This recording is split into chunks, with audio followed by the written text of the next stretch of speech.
It's pretty quiet now. Everybody's gone. I think there's a couple of YouTubers that are still out there, but it's quiet. But there's a sadness. Yeah, like we all miss Nancy for sure. How often do you think about it? Pretty much every day. I mean, I think about her, and hopefully they'll come to some resolution and figure out who took her and what happened. We'd love to know that, yeah. Has there been any like updates? I mean, you live so close to her. Do they come around and have you like spoken to the police at all? Not really. The FBI a couple of times, as you know, Yeah. but nothing, no, they don't. I see their cars, but not them on foot or anything, yeah. The FBI's come back just to see what. Yeah, and I don't know. On day 87 of the search for Nancy Guthrie, someone went back to her neighborhood. Not law enforcement, not the FBI, just a quiet street in the Catalina Foothills neighborhood of Tucson, Arizona, where yellow ribbons are still tied around the mailboxes and the trees, where fresh flowers are still being laid outside the home of an 84-year-old woman who has not been seen since the early hours of February 1st, where a neighbor named Aldine still thinks about her every single day. The cameras are gone. The satellite trucks that crowded the street in February have long since moved on.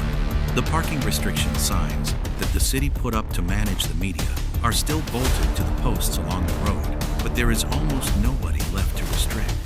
For the people who actually live in this neighborhood, the ones who knew Nancy Guthrie, who waved to her across the driveway and chatted with her over the fence and watched her tend to the home she had lived in for decades. The quiet has not brought peace. It has just brought a different kind of waiting. Aldine, one of Nancy's closest neighbors, described what the neighborhood feels like right now in one word: sadness. "We all miss Nancy," she said. "Hopefully, they'll come to some resolution and figure out who took her and what happened. We'd love to know that." She thinks about her pretty much every day.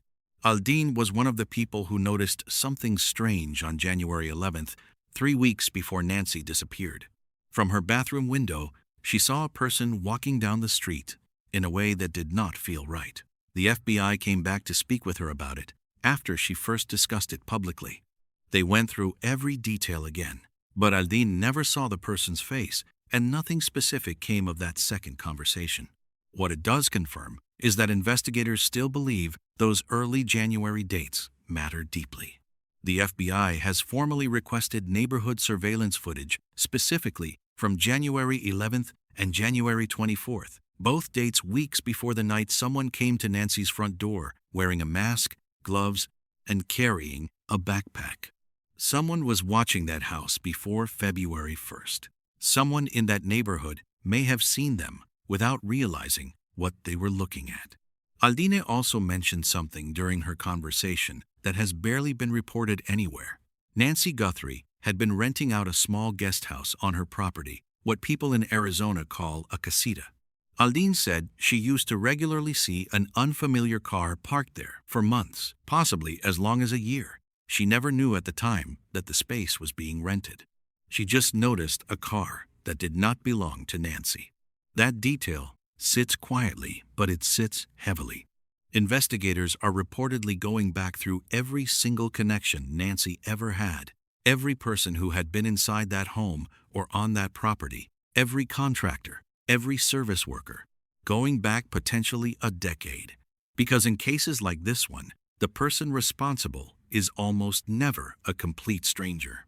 They are someone who knew the victim, or at minimum, someone who knew enough about her to choose her specifically. A rental arrangement, someone with regular, legitimate access to her property, someone familiar with the layout, the schedule, the cameras, the daily routines is exactly the kind of connection that investigators would need to examine carefully.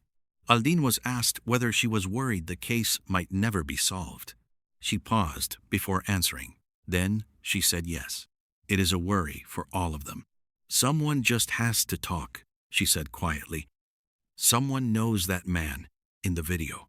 She is right. Somewhere out there, someone recognizes the masked figure on Nancy's doorbell camera.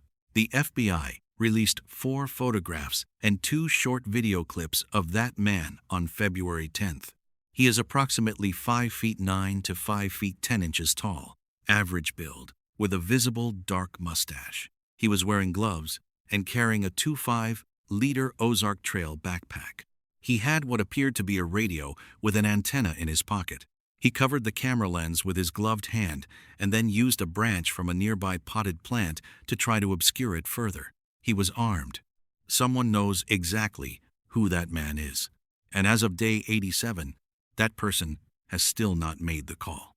While Aldine and her neighbors sit with their yellow ribbons and their unanswered questions, just beyond the edges of this neighborhood stretches the Sonoran Desert, miles and miles of harsh terrain, drainage ditches, abandoned structures, and remote areas that no search team has ever formally covered in the nearly 3 months since Nancy vanished. Cactus, as far as the eye can see. Heat that climbs above 90 degrees during the day and drops sharply at night. Ground so rough that search dogs get thorns embedded in their paws just trying to walk across it.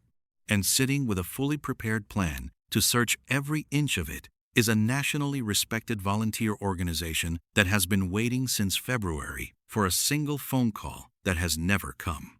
They are called the United Cajun Navy, and what the Pima County Sheriff's Department has done with their offer is one of the most frustrating chapters in an investigation that has already had more than a few. Josh Gill, an incident commander at the United Cajun Navy, was physically on the ground in Tucson in February, ready to go. His organization had put together a formal 41-page operational plan and submitted it to the Pima County Sheriff's Department in the days immediately after Nancy disappeared. 41 pages. This was not a casual offer. This was a structured professional proposal from people who have done this work across the country in some of the most difficult conditions imaginable. Hurricane Harvey, Hurricane Ida, flooding across Louisiana and Texas, missing persons cases from Florida to California. The plan included certified cadaver dogs searching land and water, a tracking dog trained to follow specific scents, heat-detecting drones capable of picking up thermal signatures from the air, and GPS-tracked volunteers organized into a structured grid search, running from 8 inches the morning to 6 inches the evening daily. There were volunteer EMTs standing by, specifically in case anyone was injured by the brutal desert terrain or the heat. The group had even offered to hand all media inquiries directly to the Sheriff's Department so that law enforcement kept complete control of everything the public heard. They were not asking to run their own investigation. They were asking to help under the full authority and direction of the people already running one. According to Gill, the Pima County Sheriff's Department has never directly contacted the United Cajun Navy about that plan. The response was a general public statement saying outside volunteer help was not being accepted at this time. No conversation, no request for revisions, no counter-proposal. Just silence, and then a blanket statement that covered everyone. "We want permission from the lead agency," Gill told Fox News Digital. "I don't think there would be any harm. I think it would be one step closer to providing some closure not just to the family or the community, but to the nation." His organization has now offered to revise the plan entirely. Start fresh if they need to. Work around whatever concerns the Sheriff's Department might have. They have said publicly there are no hard feelings. They just want to search. Brian Thrasher, who leads the United Cajun Navy nationally, explained what that search would actually look like if the sheriff finally said yes. Within 72 hours, he could have the first personnel on the ground. Within a week, the full operation would be running. He would start with drone teams doing photogrammetry, essentially creating a detailed aerial map of the terrain, so searchers on foot know exactly what they are walking into. The thermal drones would run grid patterns looking for heat signatures. Even in cases where a person is no longer alive, human remains attract wildlife activity, and that activity shows up on thermal imaging. Anything unusual gets flagged and checked on foot. Meanwhile, the dog teams would rotate one set working while another rests, because in that desert heat, even the most experienced search dog can only work so many hours before the conditions become dangerous. Thrasher pointed out something that rarely gets discussed in coverage of this case. In roughly half of all searches the United Cajun Navy conducts across the country, they find remains of someone they were not originally looking for. A different missing person, a different case, a different family somewhere that has also been waiting for answers. The desert outside Tucson is not empty of other stories. It never has been. A Change.org petition has been circulating, started by an independent journalist named Charisse Wilson, who told Fox News Digital she was moved to act after losing her own grandmother. As of this week, the petition has gathered over 620 signatures and is addressed directly to Sheriff Chris Nanos, asking him to approve the United Cajun Navy's operational plan.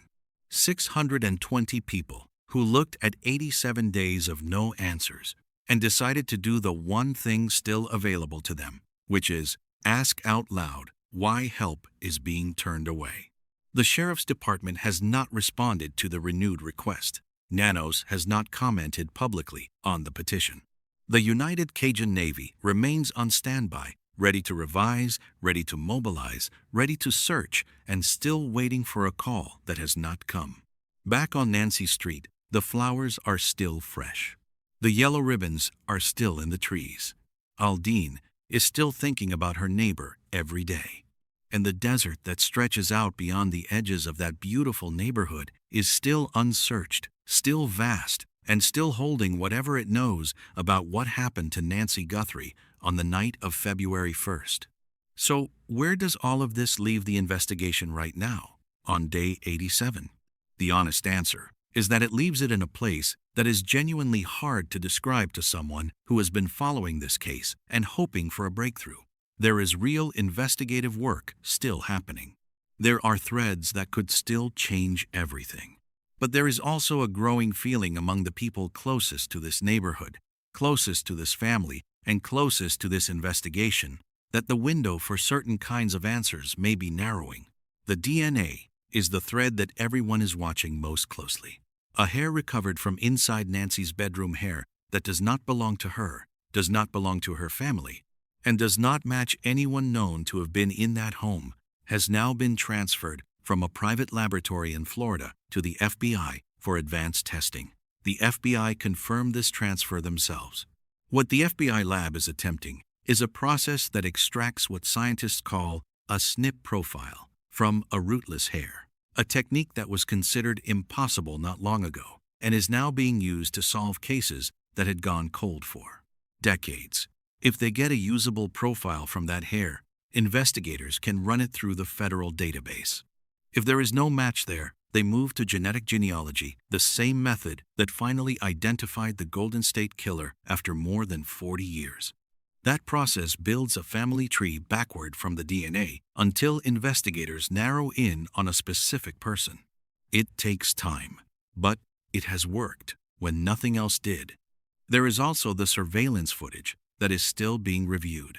Thousands of hours of neighborhood camera recordings from January and February. The specific dates the FBI flagged January 11th and January 24th, suggesting someone was in that neighborhood doing reconnaissance before the night they came for Nancy, a dash cam 2 streets over, a doorbell camera down the block. Somewhere in all of that footage there may be a vehicle, a face, a detail that connects to the masked man on Nancy's porch. And there is the casita, the rental arrangement that Aldine described, a car she saw parked regularly at Nancy's property for months, possibly a year. Investigators going back a decade through every connection, every contractor, every person who had legitimate access to that home and that property. The task force working this case full-time is still pulling at every thread, no matter how small it seems.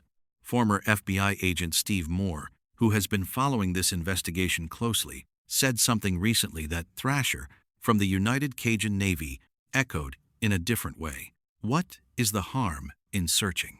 What is the harm in using every available resource, every willing hand, every thermal drone and trained dog and volunteer EMT that wants to help find this woman? The desert does not search itself. And the FBI tip line and the $1 million reward have not yet produced the one person willing to say out loud what they know. Nancy Guthrie was born on the 27th of January 1942. She raised 3 children. She built a life in Tucson that stretched across more than 5 decades. The people who lived beside her remember a woman who was vivacious and kind, and genuinely warm, the kind of person, Aldine said, who would have welcomed someone in and chatted with them happily. She loved her home. She loved her neighbors. She had no idea that someone had been watching that home from the street weeks before they came for her in the dark. Her daughter Savannah is back at work on the Today Show. She shows up every morning and does her job the way her mother raised her to do it.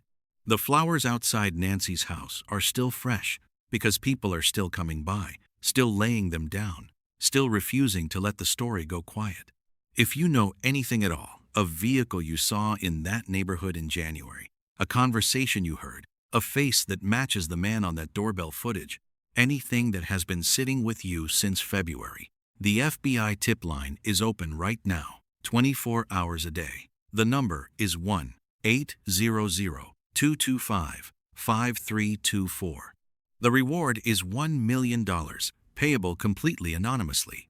And if you want to sign the petition asking Sheriff Nanos to let the United Cajun Navy search, you can find it on change.org by searching Nancy Guthrie, United Cajun Navy.